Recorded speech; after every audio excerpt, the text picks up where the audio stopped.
Okay, thank you for stopping in again as I continue this series about the power of vibrational energy and the users or wielders of vibrational energy.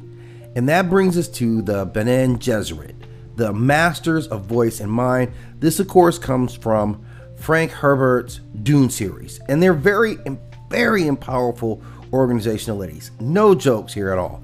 They are known as the Witches of the Imperium, the Masters of the Voice, the Sisterhood of Control, the Architects of Destiny, and the Genetic Weavers. All justifiable names when we get into what they really get into, right? As Masters of the Voice, they are vibrational manipulators. They can use this control of speech frequencies to command and control others.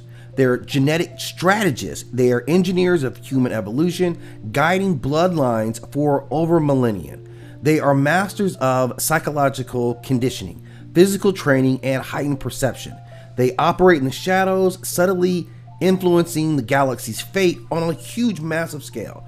They are trained as survivors and adapters. They can deal with any hostile environments, both physically and socially. Their mythology tells of incredible skills. They are mystic controllers like the oracles of Delphi.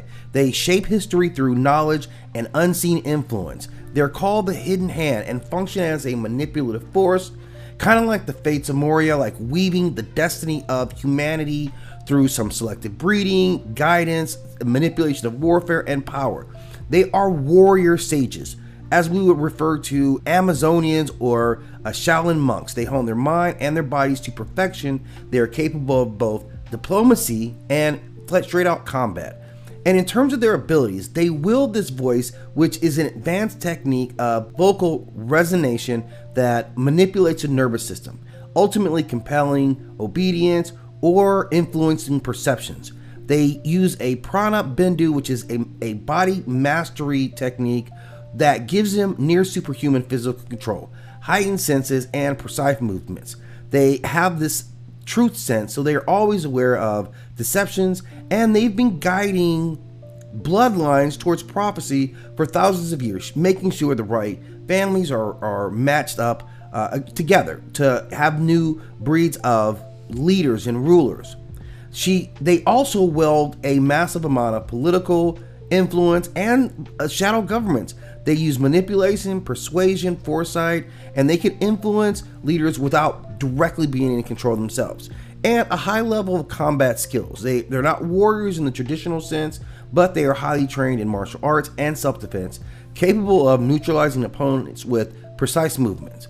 Now, this organization has always relied on having a higher understanding of the spiritual world. And that's really what they're leveraging here. This is vibrational energy, which is at the height of power. They use it as a means of control and influence, and their voice technique is a direct application of frequency manipulation. It is proof that sound and intent can override free will, because we've attached that form of manipulation to a whole host of various vibrational manipulators, and we're going to get into some more.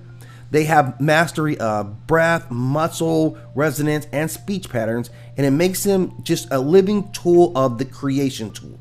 They are a weapon keyed for utter dominance. That is really what they are after. They run a very long plan. They're very patient. They're not warriors as we are typically used to seeing warriors, but they are some of the most dangerous manipulators of vibrational energy in any mythology or fiction that we've experienced. They prove that whoever is master of sound, speech, and frequency can shape the destiny of entire civilizations, not through brute force, but in the sheer power of voice and intent. So a great tribute really to the mythology on which vibrational energies come from. But give me your thoughts on the Bene Gesserit, just a very powerful entity that, again, falls in line with our study on vibrational energy. If you have more to add, please do so in the comment section. And as always, give me a like and subscribe if you enjoy these short videos.